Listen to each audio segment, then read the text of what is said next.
ya'mal mithqala dzarratin khairan yarah wa may ya'mal mithqala dzarratin syarran yarah.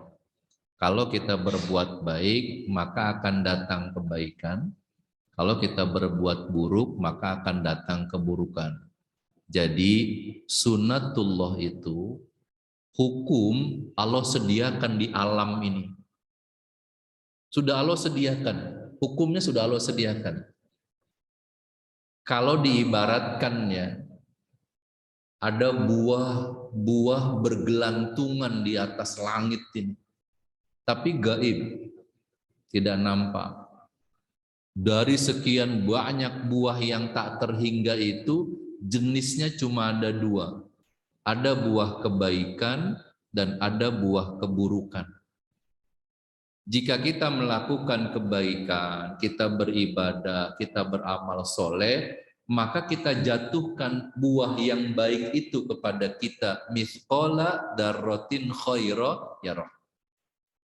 Kita ibadah nih, kita sengget tuh buah yang baiknya.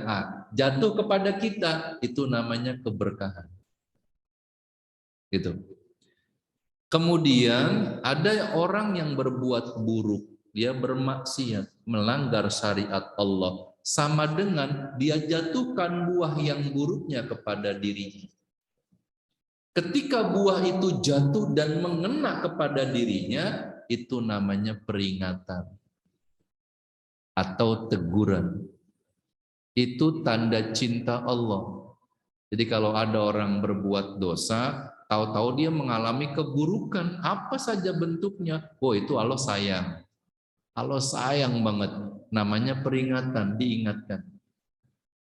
Kalau istidraj, orang bermaksiat, berbuat keburukan, dia jatuhkan buahnya, tapi nggak sampai ke dirinya. Dia maksiat terus, buahnya dijatuhkan terus, tapi nggak sampai ke dirinya, dia senang terus. Nggak ada keburukan yang dia alami, sementara buahnya dia jatuhkan terus yang buruk, karena terus maksiat. Kemana buah itu? Tersimpan dalam sewadah besar.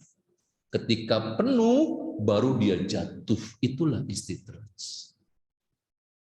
Kalau sudah jatuh, coba lihat nomor 5 nih. Wattaqul fitnatal la tusibannal ladzina zalamu minkum khassah wa'lamu annallaha syadidul iqab. Dan peliharalah dirimu daripada siksaan yang tidak khusus menimpa orang-orang yang zalim saja di antara kamu. Ketahuilah Allah amat keras siksanya. Kalau wadah itu sudah jatuh, jamaah sekalian, itu yang kena bukan yang zolim saja. Orang baiknya juga kena, ahli ibadahnya juga kena, orang terdekat kita kena. Padahal yang zolim cuma seorang misalnya. Itu istidraj. Kalau cobaan atau ujian, orang ini beriman dan bertakwa, datang sesuatu yang buruk menimpa dirinya, itu cobaan. Kalau orang ini bermaksiat, berbuat dosa, datang yang buruk kepada dirinya, itu peringatan. Kalau orang bermaksiat terus, tapi senang terus dunianya, itu istidraj. Hartanya makin banyak, badannya sehat terus, padahal dia bermaksiat terus. Murni, itu istidraj kata Rasulullah. Kita lihat lagi. Apa-apa yang sudah Allah siapkan dalam hukum ini, kita punya pandangan sekarang bahwa Allah itu tidak punya sifat zolim kepada hambanya. Nggak ada. Yang menjatuhkan buah itu siapa? Kita, bukan Allah. Jadi Allah nggak pernah menghukum, Allah nggak pernah berbuat aniaya, Allah nggak pernah berbuat zolim, nggak ada sama sekali. Kita lihat ya, yang nomor 3. Surah Hud ayat 117. Wa ma kana rabbuka liyuhlikal qura bizulmin wa ahluha muslihun. Dan Tuhanmu sekali-kali tidak akan membinasakan negeri-negeri secara zalim, sedang penduduknya adalah orang-orang yang soleh.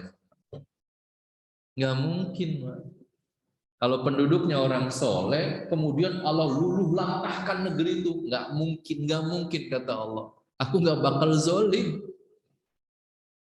Kalau suatu negeri, suatu kota dihancurkan oleh alam ini, mesti di situ ada istidraj. Tanpa itu nggak mungkin. Ini ayatnya yang membantah. Tuhanmu sekali-kali tidak akan membinasakan suatu negeri atau suatu kota secara zalim. Itu nggak mungkin. Sementara penduduknya orang-orang yang soleh. Kalau dihancurkan, diluluh lantahkan, mesti di situ ada istidraj. Kenapa ada istidraj? Karena nggak mungkin juga Allah menghancurkan sesuatu kaum, suatu negeri secara sekaligus. Nggak mungkin. Pasti diberikan dulu peringatan oleh Allah lewat nabinya, lewat orang-orang yang memberikan peringatan. Itu sudah begitu skemanya. Jadi kalau terjadi sebuah kehancuran itu karena ada istidraj yang berkepanjangan. Misal Nabi Nuh alaihissalam mengajak kaumnya untuk beriman kepada Allah, tapi mereka menolak. Nabi Nuh malah dihina, dicaci maki. Akhirnya karena berkepanjangan diberikan peringatan terus, diberikan ancaman akan adanya azab. Kalau terus dalam kekafiran, mereka nggak bergeming. Akhirnya kalau datangkan bentuknya banjir, habis. Di bawahnya ada Nabi Hud alaihi salam. Kaumnya namanya kaum Ma'ad. Sama diberikan peringatan oleh Nabi Hud untuk beriman kepada Allah, mereka malah bikin berhala nenek moyang untuk dijadikan sesembahan. Diberikan peringatan akan ancaman dan siksa, mereka nggak bergeming. Allah datangkan angin badai yang sangat dingin selama 7 malam 8 hari. Rumah mereka rata dengan tanah dan penduduknya habis. 7 malam 8 hari angin yang dingin. Itu istidraj. Habis, tidak tersisa. Turun lagi di bawahnya ada Nabi Soleh. Nama kaumnya kaum Samud. Sama diberikan peringatan untuk beriman. Tetap nggak bergeming. Diberikan peringatan akan adanya ancaman dan siksa, mereka malah mengolok-olok nabinya. Akhirnya Allah datangkan kedahsyatan gempa bumi. Hancur lagi. Ada kaum Nabi Lut alaihissalam yang dikenal dengan kaum LGBT. Diberikan peringatan oleh nabinya akan keburukan perbuatan keji itu, akan mendatangkan siksa. Kenapa? Karena kan buah keburukannya disengget terus, sengget lagi. Nyenggetnya kagak sendiri, rame-rame nyenggetnya. Itu yang bahaya. Ada maksiat berjamaah. Rame-rame disengget buah keburukannya, tapi nggak sampai ke dirinya. Buahnya tetap dijatuhin, tersimpan di sebuah wadah. Itu istidraj. Sebuah adab yang sangat dahsyat, tapi dikemas dengan nikmat. Orangnya tetap senang aja hidupnya. Gembira aja, padahal dia bermaksiat. Akhirnya Allah kirimin hujan batu yang sangat panas dari langit. Hancur lagi kaum Nabi Lut. Fir'aun begitu juga. Nabi Musa berkali-kali datang ke istana di Mesir untuk memberikan peringatan kepada Fir'aun. Nggak mau dengar. Allah kirimin banjir, sungai Nil meluap sampai airnya ke istana. Dia minta kepada Musa berdoa agar Allah hilangkan air ini. Begitu surut, tetap lagi dia nggak mau ngikutin kalimat Musa. Allah rubah air sungai Nil jadi darah. Semuanya jadi darah. Tetap aja nggak berubah. Allah kirimin belalang, Allah kirimin katak. Itu Firaun itu, berkali-kali peringatannya. Allah kirimin kemarau sehingga paceklik pada masa itu nggak berubah. Allah tenggelamkan semuanya di lautan. Musa datang kepada Korun, sepupunya Korun itu, agar berzakat dari harta yang dimiliki. Korunnya nggak mau. Musa datang lagi mengingatkan kepada sepupunya, nggak mau. Allah balikin buminya. Sampai sekarang ilmu pengetahuan belum bisa menjawab tuh. Gimana bumi dibalik Allah gitu. Kalau gempa itu udah terjawab. Tapi kalau bumi dibalik begitu. Yang di atas masuk ke dalam, yang di dalam keluar. Itu Korun dan hartanya. Serta orang-orang yang ada di atasnya. Itu istidraj. Jadi tidak mungkin Allah secara zolim meluluh lantahkan, itu nggak mungkin. Dibantah oleh ayat ini, surat Hud ayat 117. Tuhanmu sekali-kali tidak akan membinasakan negeri secara zalim, sedangkan penduduknya orang yang soleh. Kalau urusan pribadi, Bapak Ibu sekalian, misalnya kita pribadi nih, ada dosa-dosa yang kita lakukan. Kemudian kok nggak sampai peringatannya gitu. Kita asik saja, senang saja, padahal kita bermaksiat. Paling tidak, efek buruknya adalah keluarga. Ketika datang istidraj itu, hukuman itu datang, efeknya keluarga. Itu kalau bentuknya pribadi-pribadi. Gimana memutus tali itu agar nggak jatuh buah itu, agar nggak menjadi azab? Cuman satu, taubat. Taubat itu bisa menyelesaikan itu. Tetapi justru persoalannya adalah orang-orang yang sudah masuk dalam jurang istidraj, mereka akan kesulitan untuk taubat. Itu persoalannya. Kita lihat coba.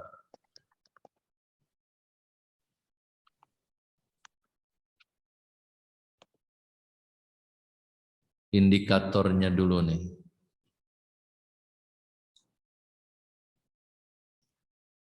Indikatornya nih di surat Al-Isra ayat 16. Dan jika kami hendak membinasakan suatu negeri, maka kami perintahkan kepada orang-orang yang hidup mewah di negeri itu, agar supaya mereka taat kepada Allah. Tetapi ketika mereka melakukan kedurhakaan kepada Allah di dalam negeri itu, maka sudah sepantasnya berlaku terhadapnya ketentuan kami. Fadammarnaha tadmira. Kemudian kami hancurkan negeri itu sehancur-hancurnya. Indikatornya orang kaya, Pak. Orang kayanya dulu dikasih peringatan oleh Allah untuk taat kepada Allah. Kalau orang kayanya taat, kenapa Musa berkali-kali mendatangi Korun? Itu menjadi indikator.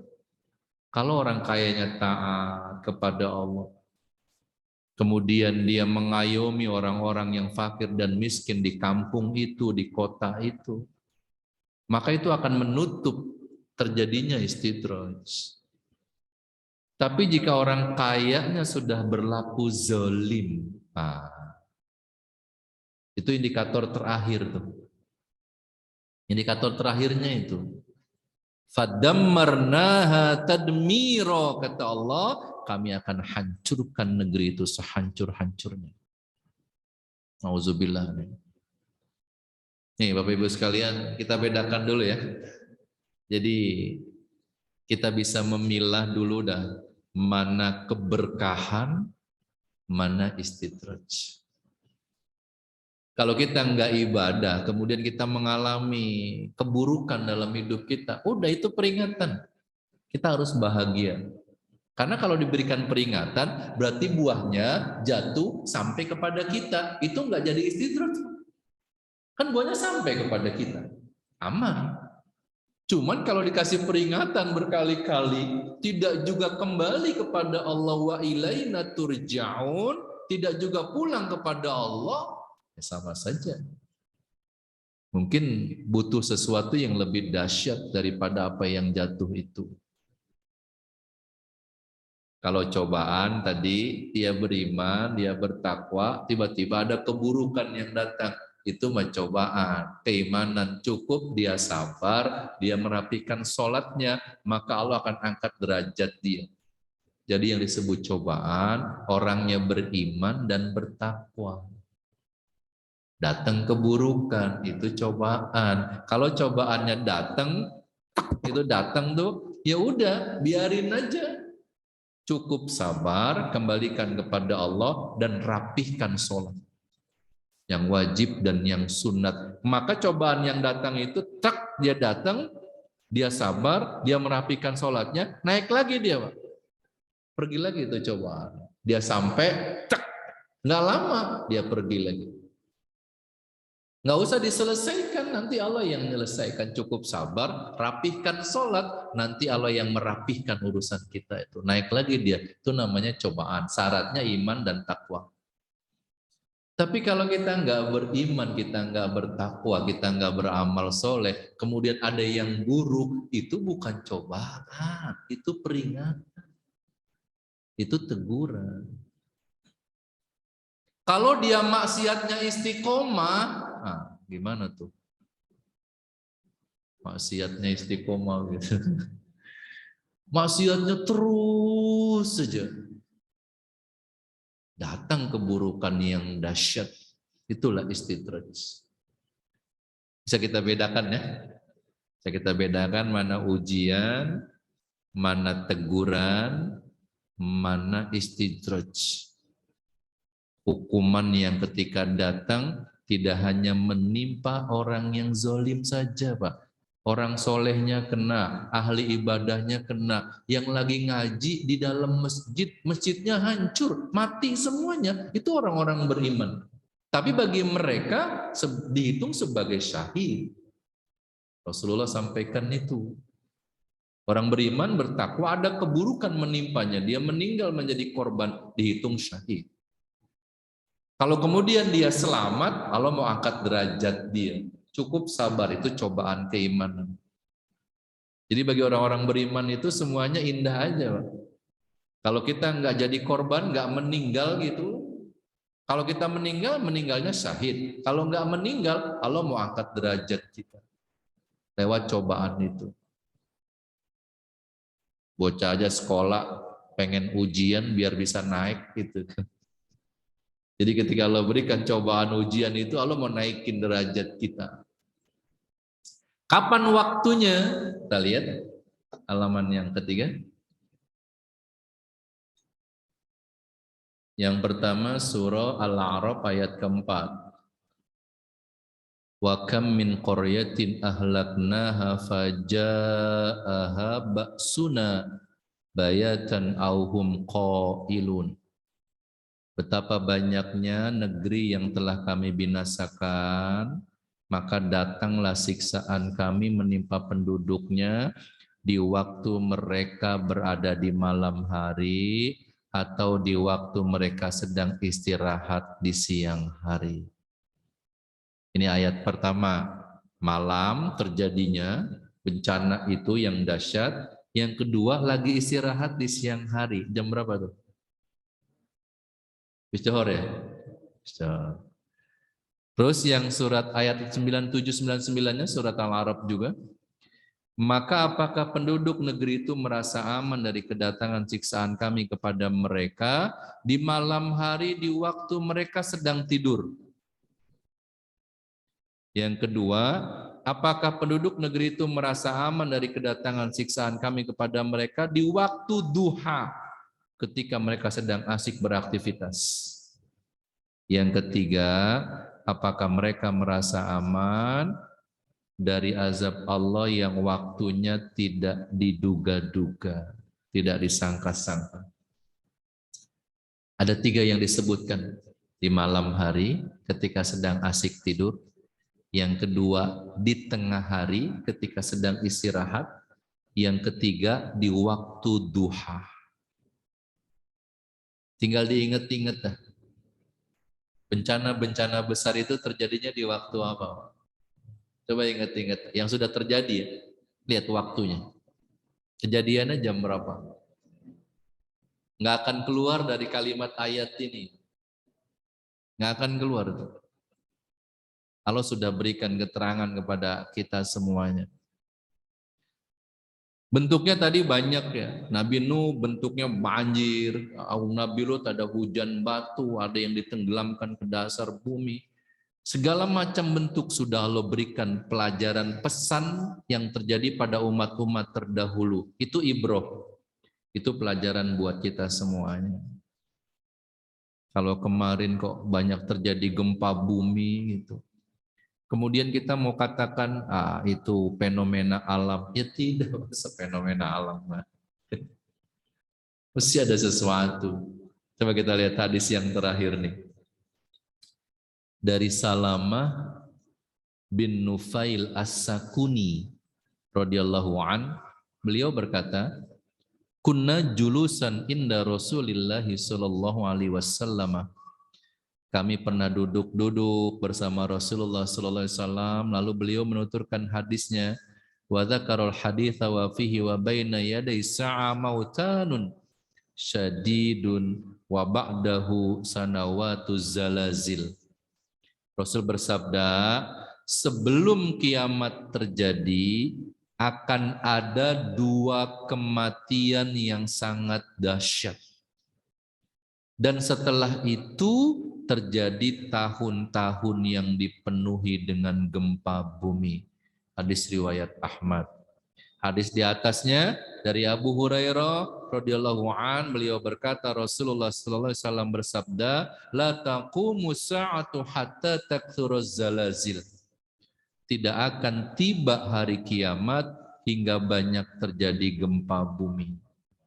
Bukan fenomena alam. Tidak. Kan belakangan gempa nggak berhenti-berhenti. Terus saja bergeser dari satu provinsi ke suatu kota lain.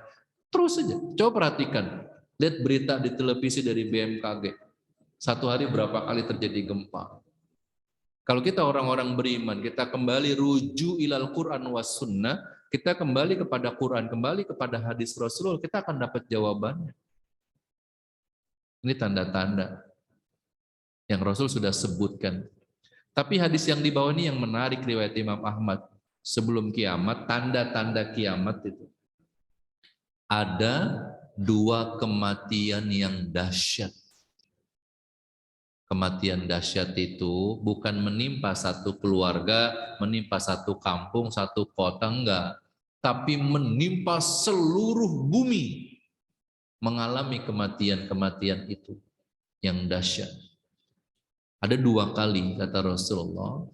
Ketika itu sudah berlalu, maka tahun berikutnya penuh terisi dengan gempa bumi, gempa bumi, gempa bumi. Itu tanda, namanya alamatus sugro. Tanda kecil yang Allah berikan alamatnya kepada kita akan kedatangan kiamat. Tapi kalau kehancuran sampai luluh lantas, sampai berantakan, itu bukan Allah zolim. Dan bukan bencana alam biasa, Pak. Mesti ada istidraj. Itu aja. Kalau kemudian kita mengambil ibroh dari kejadian umat-umat terdahulu sebelum kita. Nah, sekarang ini kita bawa kepada pribadi kita, dalam rumah tangga kecil kita, dalam keluarga kecil. Jangan biarkan ada istidraj di dalam rumah tangga itu. Itu, Pak.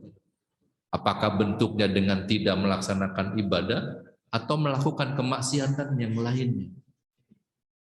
Kalau kemudian kita melakukan kemaksiatan, melakukan dosa, tiba-tiba kita mengalami keburukan, apa kesulitan, apa kesusahan, apa sakit, itu buahnya jatuh, itu top banget, itu nikmat banget, karena peringatan dan nggak jadi istidraj. Tapi kalau dia nggak ibadah, dia nggak sholat, dia maksiat terus, tapi senang aja, sehat terus, nah itu istidraj. Jadi kalau kita masih mengalami susah, sulit, bingung, galau, sakit, sedih, insya Allah nggak jadi istidraj. Insya Allah nggak jadi. Karena langsung Allah berikan peringatan dengan keburukan-keburukan yang kita rasakan. Tapi kalau kita senang aja, makin maksiat, rezekinya makin ngalir. Nah, yang kayak gini nih. Yang kayak gini nih, kita ngeri nih. Giliran mau beli sabu-sabu, duitnya ada aja. Giliran mau judi, duitnya ada aja. Giliran mau maksiat, duitnya ada aja. Badannya sehat aja. Nah yang kayak gini, yang kita khawatirkan. Akan terjadinya istidraj dalam kehidupan kita. Ini pengantarnya jamaah sekalian. Jadi materi ini mengingatkan diri kita masing-masing. Ya, kita bawa kepada pribadi kita. Kita bawa kepada ranah keluarga kita. Jangan kemudian ini terjadi dalam kehidupan kita yang namanya istidraj. Kita mohon perlindungan kepada Allah. Kalaupun kita ada berbuat salah, kita ada berbuat dosa, kemudian kita mengalami sesuatu yang buruk, maka itu kenikmatan. Karena Allah sayang kepada kita dengan cara kita diingatkan. Itu sayang banget Allah. Oleh karenanya, bersyukurlah yang mengalami susah, bersyukur yang mengalami sulit, bersyukur yang mengalami sakit, bersyukur.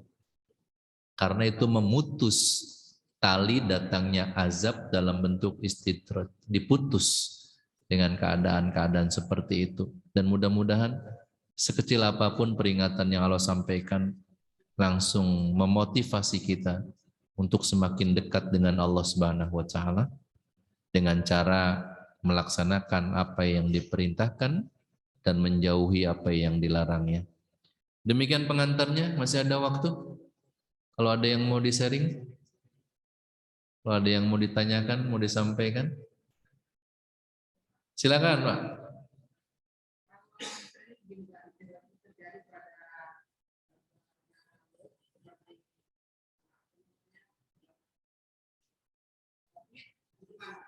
Ya. Baik. Bismillahirrahmanirrahim. Kalau hadis yang terakhir ini, Rasul mengatakan jika terjadi ada kematian dahsyat dan 2 kali terulang kematian dahsyat itu, kemudian setelah itu berlalu, waktu berikutnya banyak terjadi gempa bumi, itu pesan isyarat dari Allah. Pesan isyarat akan terjadinya alamatul kubro, kiamat besar. Tapi kan hadis ini kita nggak bisa benarkan, memastikan waktunya, kapan berlakunya hadis ini. Seandainya Pak, COVID kemarin itu masuk dalam kategori kematian yang dahsyat, hadis ini 2 kali kan COVID kemarin fasenya Pak. Fase pertama dan fase kedua. Fase kedua lebih parah dari fase pertama kematiannya. Seandainya itu yang dimaksud Rasul, dan setelah selesai COVID-nya, PPKM-nya dicabut, ternyata banyak terjadi gempa, berarti hadis ini sedang berlaku sekarang. Gitu, kita kan nggak ada keterangan kapan berlakunya kan. Tetapi apakah nanti ada lagi kematian yang dahsyat yang dimaksudkan Rasulullah? Walau alam, kita tidak tahu. Tapi bagi orang-orang beriman, apapun itu dia menjadi tenang. Kalaupun dia mengalami keburukan, ini cobaan. Kalaupun dia menjadi korban sampai meninggal, itu syahid. Tenang orang-orang beriman dan beramal soleh. Itu yang menjadi penting sebenarnya. Cuma paling tidak sekarang kita bisa meraba dulu hidup dunia kita ini mengalami keberkahan atau ada istidrat di dalamnya gitu. Ini yang penting untuk muhasabah, untuk evaluasi kita. Dan saya kali lagi, jangan merasa iri. Wala tamudanna ainaika ila ma mata'na bihi zahratal hayati dunya.